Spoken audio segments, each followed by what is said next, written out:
Hei, tervetuloa seuraamaan. Mä en tiedä, onko tää mikä video, mutta tää on video kuitenkin. Vara puu. Lähdetään seuraavaksi Pepsille tuohon, mikä se oli?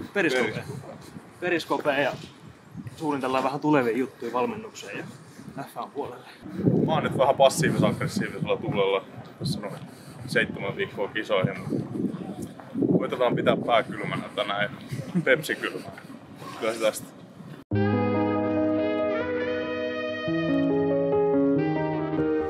Seconds later. Alright, sama paikka, eri aika. Käytiin pyörähtämässä varmaan tunnin verran, jaksettiin olla siellä. Todettiin, että me ollaan aika vanhoja tämmöiseen. Oli se Pepsi silti hyvä. Jäi vähän laihaksi tää meidän kontsa tältä illalta. Mut mä en oo pettynyt, koska mä odotin tätä. Odottava ei pety.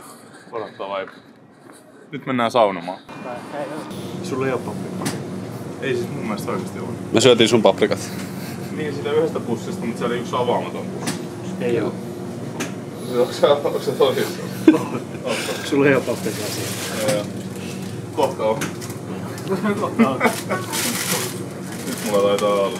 Tai ei vielä, mutta mä ostin. Kuinka nää kurkku on 3,60? 15 €. Mitä sitten? Tää on hulvaton. Nää on salehinnat. Vitun Suomi. Samalla hinnalla paketin muumikeksiä.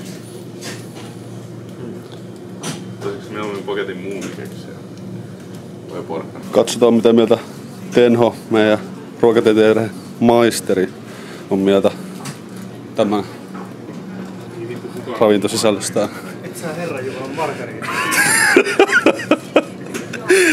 Et kelpuuta vai? Ei tää ei lähde nyt.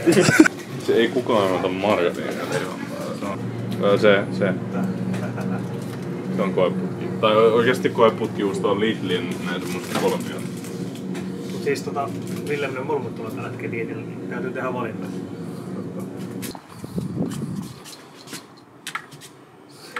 On se leveä. Ja tässä flexaa vaan. Since yesterday. Eilen käytiin tosiaan, siis mitattiin nyt porukalla Tampereella.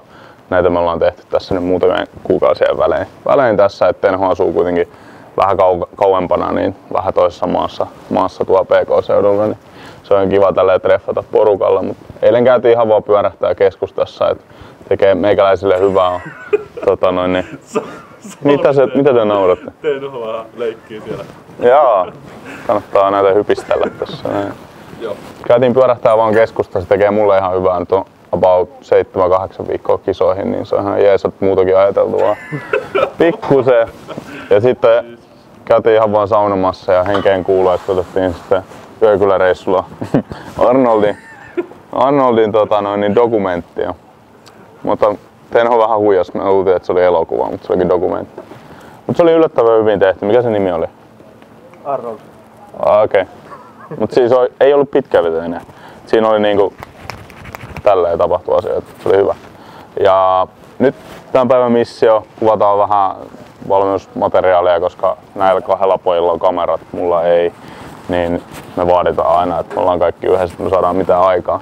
Ja miljöö vaihtui. Me ei olla missään puistossa, me ei olla normaalissa salissa. Me yhdistettiin nämä kaksi asiaa. Me ollaan ulkosalilla. Ja tää on Tampereen versio Rautarannasta, aika monet tietää, että mä en tiedä mikä se alue on, missä on Helsingissä, mutta Helsingissä on Rautaranta-niminen ulkogymi ollut siellä monta vuotta, siellä on hyvä meininki. Tässä vähemmän, mutta ihan jees. Outo ratkaisu tälle musaa ollenkaan, tämmönen pikarevievi tästä mestasta. Hyvä varustelu, ihan sika hyvä varustelu. Tähän niinku tilaa aika pieni. Mutta hyvät vehkeet, vähän tiivis, mutta vitun kylmä, eikä musiikkia. Mutta sopii meidän tähän mestaan hyvin. Et me tehdään nyt vähän tutoriaalisettiä tässä ja vähän tipsiä ja saadaan toivottavasti ihan hienoja kuvia. Tässä on vähän väriä enemmän, kun meillä on noin loaded-salit käytössä pääasiallisesti tässä Tampereella. Niin toki saa hienoa matskua aina, mutta se kuvamaailma on aina tumma kautta musta ja harmaa. Tai harmaa ja enemmän musta. Tai musta harmaa. mutta jotain semmoista. Niin täällä on vähän värimaailmaa ehkä enemmän. Mennään näillä. Ja tää itse asiassa eilen kun katsoin sitä Arnoldi-dokkaria, niin tää istuu siihen yllättävän hyvin, koska niissä on aina arskamatskuissa kaikkea niiden ulkoreeni juttua. Venisen beachiltä, niin tää on niin lähelle Venisen beachia, kun me päästään 10 € budjetilla. Niin Enää puuttuu vaan speedot. enää puuttuu vaan speedot ja lihakset.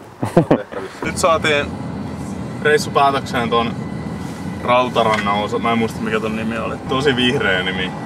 Siitä tuli mieleen niinku vegaaniset tuotteet tästä. Ulkokuntos oli oikeesti mielestä pahoittelut, mä en muista mikä se on. Mut saatiin päätöksen reissu tossa, oli ihan varustelulta ihan jees, mut ei tällä kertaa jatkoa.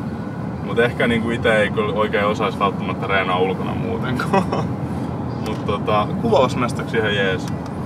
Ja ei tässä kummempaa. Meillä oli tämmönen viikonloppu.